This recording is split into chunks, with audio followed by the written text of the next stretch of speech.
উজু দিকে এসে পড়ে। আপনারা কি হায়াতুন নবী রসুলকে মানেন না? আরো জোরে বলেন।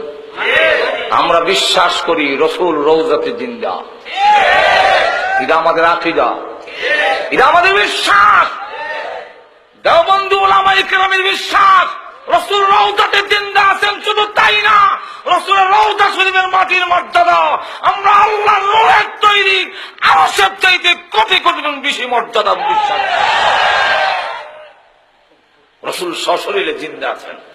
অসংখ্য ঘটনা, ওইদিকে আমি যাবো না, গেলে আমার রাত শেষ হয়ে যাবে। এইখানে আল্লাহর নবী রওজাতে জিন্দা আছেন, সমস্ত নবীরই জিন্দা আছেন, কিন্তু সব নবীর হায়াতুন নবী না, আমাদের নবী হায়াতুন নবী। অসুবিধা হইতেছে আপনারা? বলবো বুখারী শরীফ বিশ্বাস করেন তো?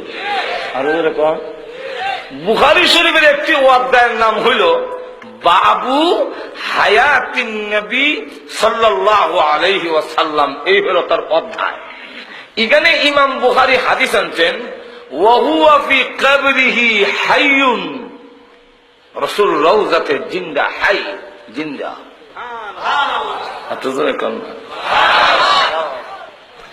এই জন্য ইমাম আবু হানিফা আমাদের মাযহাবের ইমাম, উনি ইমাম মালিকের চাইতে আরো 14 বছরের বড় হলেন আমাদের ইমাম আবু হানিফা।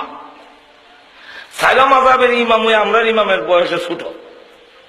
ইমাম শাফি তো আমরা ইমাম যেই বছর ইন্তেকাল করছেন এই বছর উনি দুনিয়ার থেকে আইছেন। আবু হানিফা রাহমাতুল্লাহ আলাইহি নবীর একজন আশিক।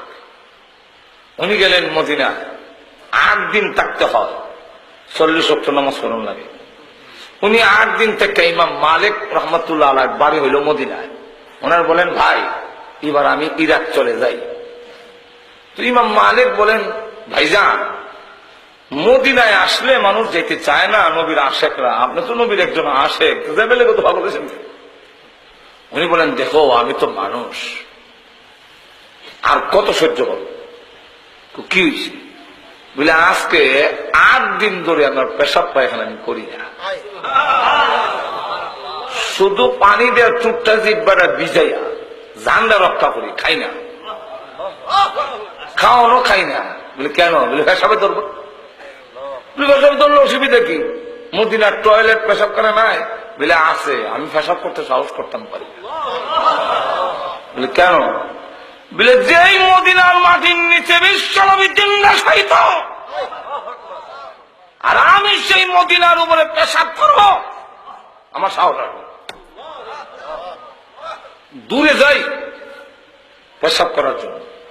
এখন পর্যন্ত যারা মদিনা গেছেন তারা জানেন মদিনার টয়লেট এখনো কিন্তু আন্ডারগ্রাউন্ড, নিচে গ্রাউন্ড লাগে, সমান জমিন পেশাবখানা নাই। ঘুমাই গেছেন না খেয়াল দেখছেন তো আপনারা যারা গেছেন, সিঁড়িতে নিচে গ্রাউন্ড লাগে, নিচে নিচে গাতার গাতার দিয়ে পেশাব করানো লাগে। নবীর রওজার থেকে অনেক নিচে নেন না, কথা বুঝেন না। এখন লক্ষ্য করে দেখেন, উনি বলেন আমি অনেক দূরে যাই পেশাব করার জন্য, কিন্তু করতে পারি না। যেই মাত্র পেশাব করতে বসি এমনি আমি যেন শুনতে যে কাঙ্করের ভেতর থেকে আওয়াজ আছে, হে ইমাম আবু হানিফা তুমি যে আমার গায়ে পেশাব করবে, আমি কোন কাঙ্কর চিননি? আমি ওই কাঙ্কর যেই কাঙ্কর আল্লাহর নবীর কদম মোবারক চুম্বন করেছি। ইমাম আবু হানিফা রাহমাতুল্লাহ আলাইহি বলেন যেই কাঙ্কর আল্লাহর নবীর কদম চুম্বন করেছে, এই পাথর আমি আবু হানিফার চাইতে কোটি কোটি গুণ বেশি দামি। আমি এই কাঙ্করে কেমনে পেশাব করি, এই জন্য 8 দিন অতিবাহিত হয়েছে, আমি এর ভিতরে একদিনও পেশাব পায়খানা করি নাই।